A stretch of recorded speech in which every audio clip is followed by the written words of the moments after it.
It was the summer of 2015, and beneath the blazing morning sun of Arizona, a strange coincidence was unfolding at a luxury golf club just outside Scottsdale.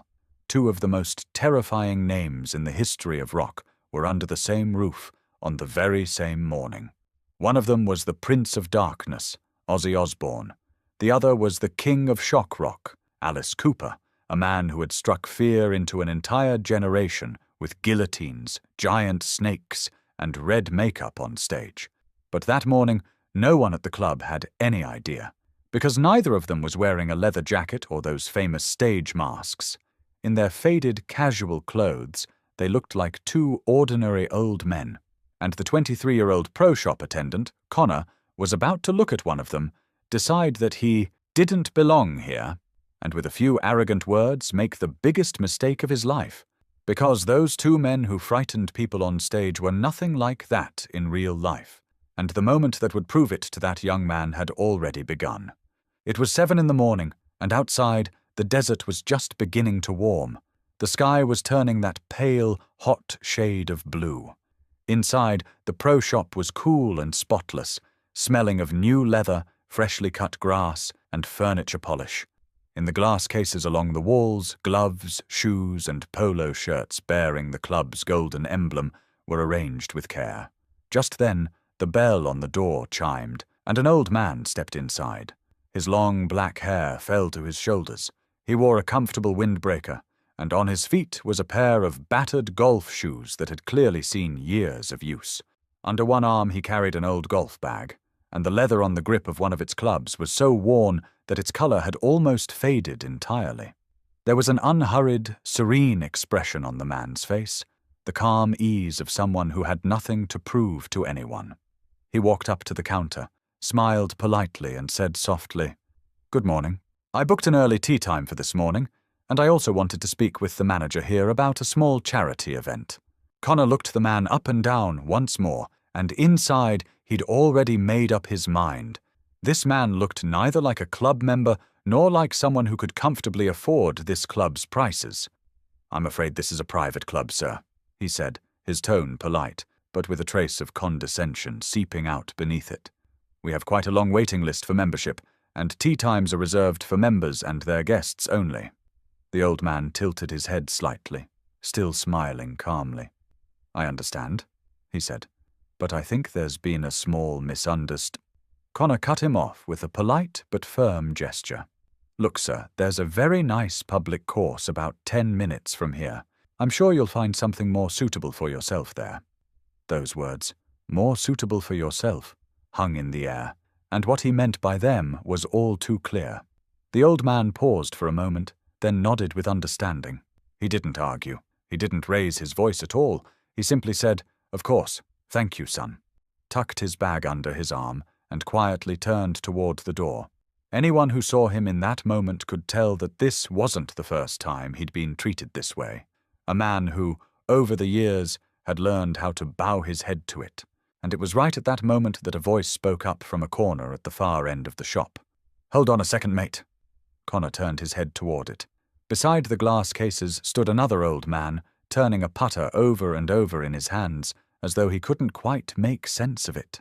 He wore a faded black t-shirt, a long cardigan pulled on over it, and those famous round, dark glasses perched on the end of his nose. The truth was, he hadn't been the least bit eager to come there that morning. He still hadn't quite figured out what he was doing at a golf course, and for the last 20 minutes he'd been fiddling with the club in his hand, with no idea what he was supposed to do with it. But what he'd just overheard had stirred something very old and very familiar inside him. He spoke in his Birmingham accent, drawing the words out slightly in that way that was uniquely his. "So you're throwing this man out just because of the clothes he's wearing?" For a moment Connor didn't know what to say.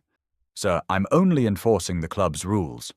The old man raised a hand to stop him, but there was no anger in his voice, more an almost bewildered curiosity. "And do you know who this man is?" The question echoed strangely in the shop's polished silence. Before Connor could even answer, the old man slowly set the putter back in its place and began walking toward the counter, taking his time. His walk was a little stiff, with a slight sway to it, but there was a quiet weight to every step he took. "Let me tell you something, son," he said as he came. "I was once a poor kid from Birmingham myself. My dad worked in a steel factory, and my mum cleaned rich people's houses. I was always in shabby, worn-out clothes." He paused for a moment, then went on. "And all my life, just like you did a moment ago, I've seen plenty of people take one look at me and decide who I was. I know that look very well, and to be honest with you, I don't like it one bit." When he reached the counter, he stopped, slowly took off his glasses and tucked them into his pocket. For the first time, Connor saw that face clearly without the glasses, with all its weariness and all its depth. "My name's Ozzy," the man said simply. "Maybe you've heard it somewhere." Every trace of expression vanished from Connor's face in an instant. He looked at that face, those eyes, that voice, that accent, and somewhere deep in his stomach, something cold twisted. The man standing in front of him was Ozzy Osbourne, the legendary frontman of Black Sabbath, nicknamed the Prince of Darkness, one of the most recognizable names in the history of rock, was standing right there in front of his counter. "Are you Ozzy Osbourne?" was all he could manage to stammer. Ozzy gave a slight shrug, and that famous crooked smile appeared at the corner of his lips. "That's what it says on my ID, at least," he said.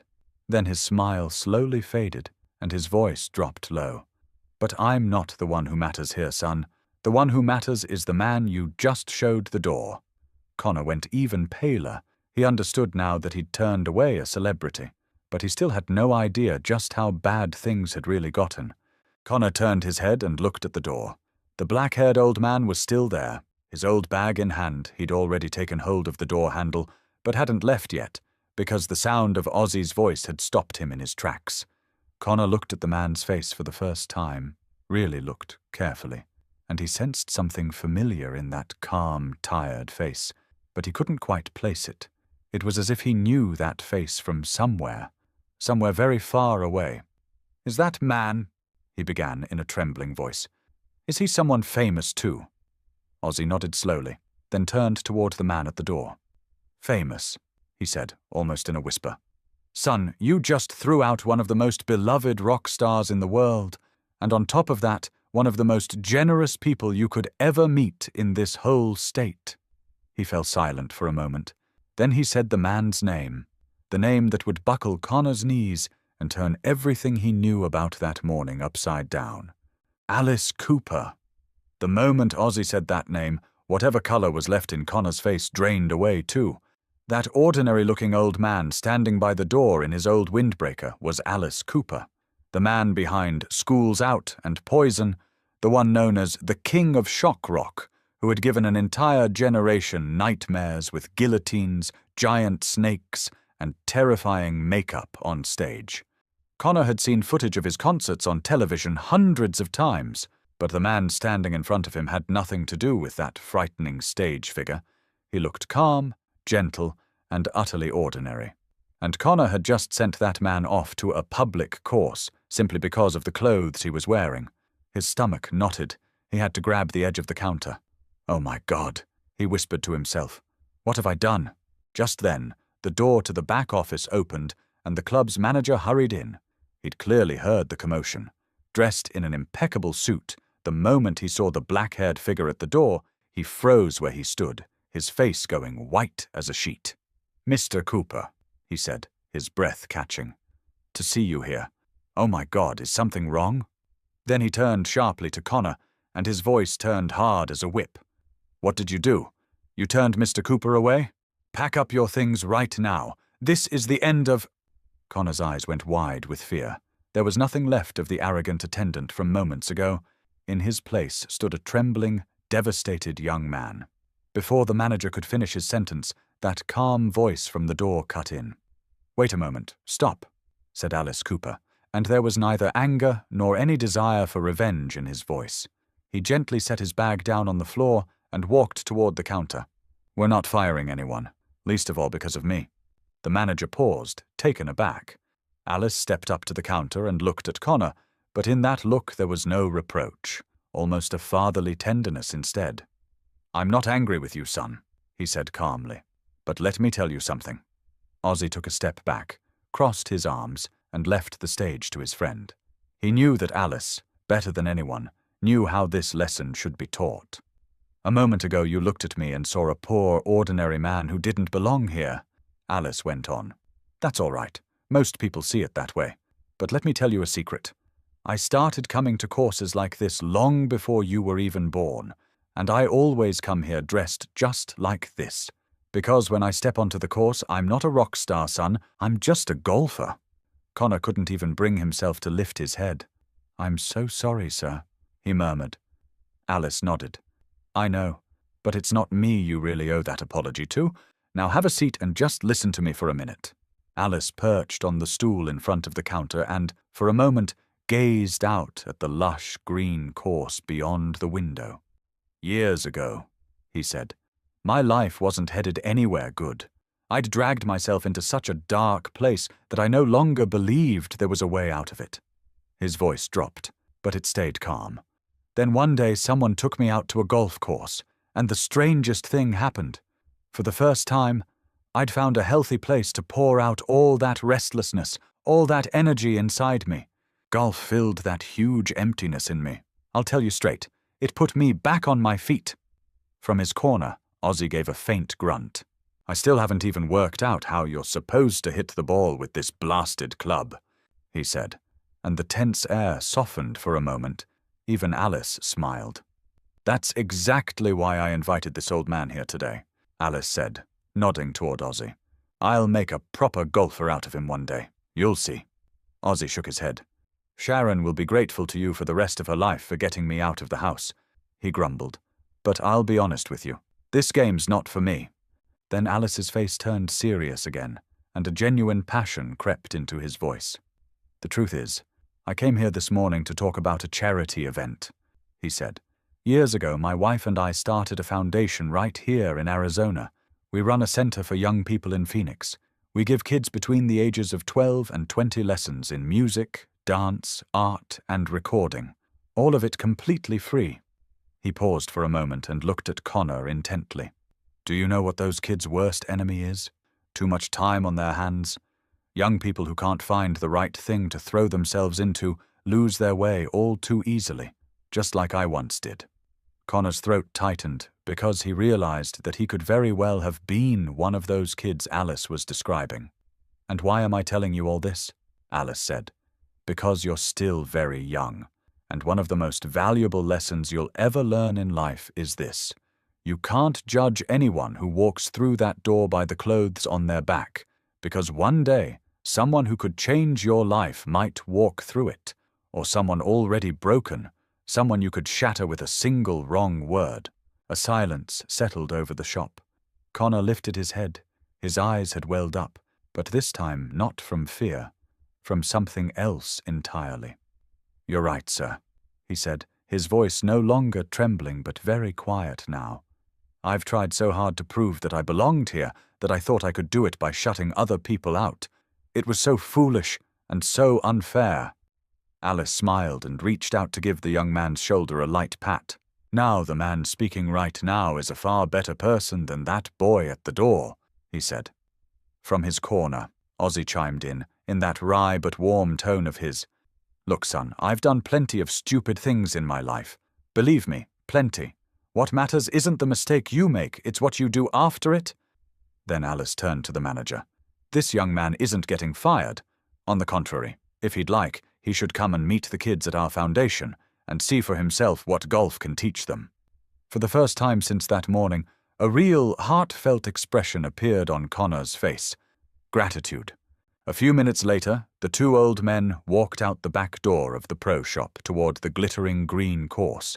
The morning sun had climbed high by now, and the dewdrops on the grass were sparkling. Alice slung that old, battered bag over his shoulder. Ozzy, meanwhile, dragged along the rental set the club had given him, grumbling every few steps. Why on earth are these things so heavy?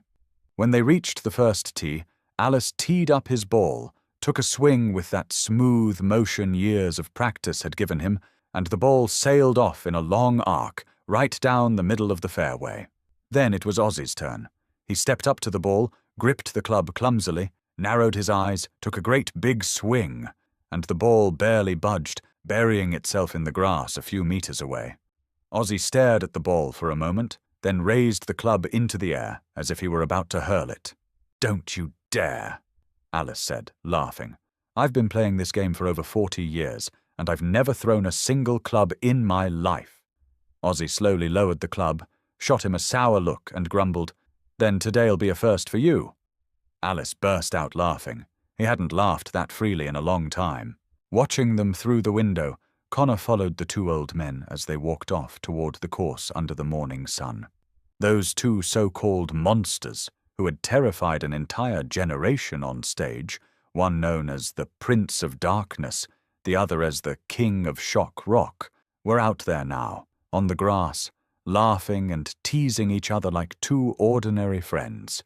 Alice burst into laughter after each of Ozzy's clumsy swings, while Ozzy, every single time, shot the club in his hand a sour look and grumbled something under his breath.